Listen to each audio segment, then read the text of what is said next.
her and celebrate what she meant to us all. For those of you I haven't had a chance to meet yet, I'm Katie, Cindy's daughter, the youngest child.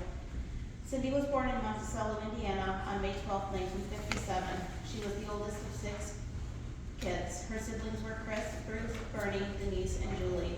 She was raised in Buffalo, Indiana by her dad, Bernie, and her stepmom, Mary Jane. She was a bit of a rebel as a kid. She loved telling me the story about shooting her brother, Bernie, in the butt with a BB gun and how much trouble she got into for that. There are far more rebellious stories, but I have to keep some of Mom's secrets. She would visit her mom, Karen, in Cicero, where she met my Aunt Brenda and Aunt Bobby, who would later marry my Uncle Bruce. They became lifelong friends. Aunt Bobby and her daughter-in-law were amongst the loved ones with my mother in her final hours. And Aunt Brenda was one of the final calls I made for people to have a chance to say their goodbyes. That's what I call love, friendships that last a lifetime. She moved to Chicago after graduating high school. She got married and had 3 children, Tracy, Jamie, and Katie.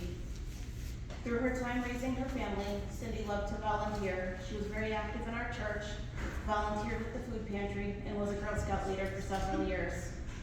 She used to work in a factory in the months leading up to Christmas to give us the most extravagant Christmases when we were young. I was too young to actually remember them, but I have seen the pictures and heard the stories, and they were something. She loved animals, and most of her life had at least 1 cat. I'm pretty sure everyone here knows or has heard of the legend that it's S'more, the cat that was weaned from its mother too young, and my mom had till S'more was 25. Once when she was visiting Aunt Bobby and my Uncle Bruce in Yuma, she was out tanning. My mother really loved to tan.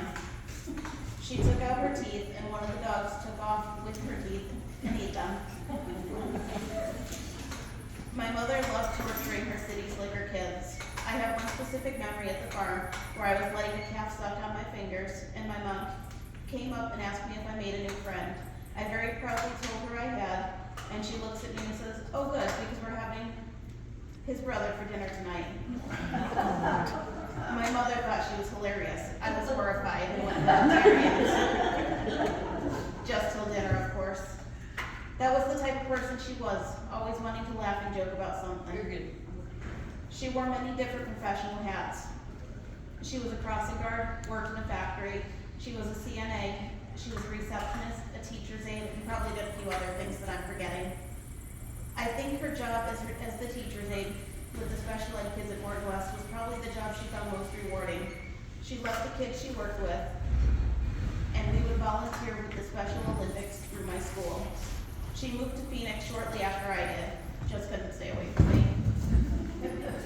We worked hard together to get her back on her feet. She tried a few different churches before she found her home at St. Andrews. She really loved it there and the family she found. She was saddened when her mobility decreased and she just couldn't make it to church any longer. We would play games together. She loved playing card and board games, and she had quite the competitive spirit. She was a champ at Cards Against Humanity. If my mother was anything, she was determined. She lost her mobility originally due to multiple failed knee replacements. She was wheelchair bound for quite a while and very unhappy. They fused her leg, and with a lot of work, she was able to regain mobility for a while. It wasn't until her feet and legs started acting up that she fully lost her mobility again. Anyone who knows my mom knows she can be a little sassy. My friend Layla and I went to visit her at rehab, and she was in and out of consciousness. As we were on our way out, I said, "I love you, Mom." And she replied with a pretty clear, "I love you." But then Layla said, "I love you, Gma." And she replied with a clear and loud, "Yeah, right."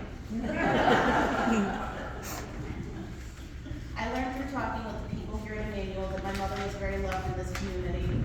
I was worried about her staying in Phoenix after I moved back to the Midwest, but you all showed me she made the right decision for her. Cindy Lou was a friend, she was a daughter, she was a sister, aunt, cousin, and mother, but most importantly, she was herself. She was very determined to take what was handed to her and make the best of it. She could do anything she set her mind to. Goodbye, my sweet Mom. I am the person I am today because of you. My heart, strength, and determination all come from you. Thank you. Your kind spirit will live on through all of us that were lucky enough to be touched by you in this life. Thank you for joining me today to celebrate this amazing woman.